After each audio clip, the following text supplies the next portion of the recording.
Mahiya naman kayo sa inyong kapwa Pilipino. Binastos pa nila ako. What is the law and what Pakinggan ng proceeds of the illegal drug trade ng Duterte. You're a law enforcement, the highest law enforcement official being head of PNP. Yeah. Now you're hiding this scoundrel, this fugitive. Pasok muna tayo dito sa ating local issue, VP Sara Duterte. Prof, I remember by the way, Opo, Bill, confirmation hearing. Sorry. Oo, Confirmation hearing. Ano pala po, no, ang trial pala sa Senado. Prof, ano ang number one na nakita nyo naging epekto nito sa ngayong taon na impeachment trial kay VP Sara po? Substance. yung Totoo po. And Prof, meron din ako nakita, no, kasi parang nagkaroon ng, I remember, nagkaroon ng press conference nung first day nitong proceeding na to, Representative Joel Chua, na parang cautious na sila sa kanilang steps na ginagawa kasi parang nadala sila dun sa unang impeachment trial na kung saan may nangyaring, sabi nga pangingialam ng Korte Suprema dito sa procedure nila. Parang ang ginawa daw po nila for this second time around, they were cautious enough doon sa mga ginagawa nila mga procedures. Tingin niyo po ba dahil sa nangyaring ito hindi ko masasabi po kung nangialam ang Korte Suprema or may right sila na pakialaman yung procedure ng legislature kasi there's a lot of opinion about it. And also pinag-uusapan natin itong mga session days at saka yung nailabas ng Supreme Court.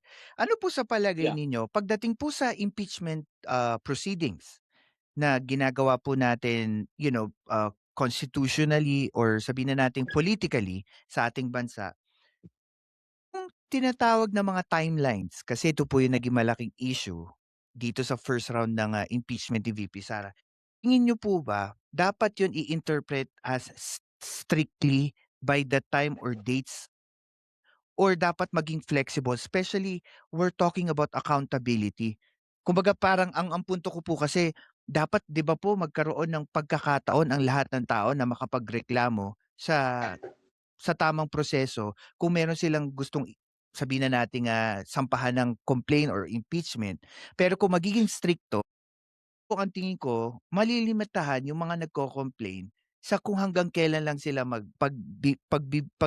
pagsusumite nung impeachment complaint. Nakita ko po na especially do sa grupo ni Governor Chavit, para naging press conference hindi naman din tumiming yung pag-submit nila tas hindi rin sila bumalik kinaumagahan. Parang the day after hindi sila bumalik to file yung kanilang complaint. Tas parang hindi na daw sila magfa-file. Para nag-ano siya, naguluhan ako. Yun yung parang gusto ko sabihin po. Dito naman po sa angulo naman ng naging strategic move ng ibang mga petitioner ng ibang complainant.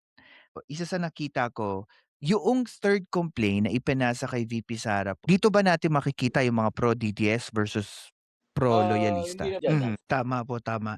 And also, Prof, yung sa parte naman ng proseso ng impeachment, maraming mga kritiko, specifically etong mga supporter ng Duterte, sabi nila, this is only a political maneuvering. Tingin niyo po ba sa proseso na to, majority is on the process of political maneuvering from the president itself? Kasi dito naman gusto ko i-focus dito sa impeachment ni VP Sara, yung public trust and governance. Tingin niyo po ba it gives taong bayan a strong feeling na gawin iyon sa susunod na mga taon or nagiging vulnerable pa yung political system natin Ito kasing in a impeachment negative way? process.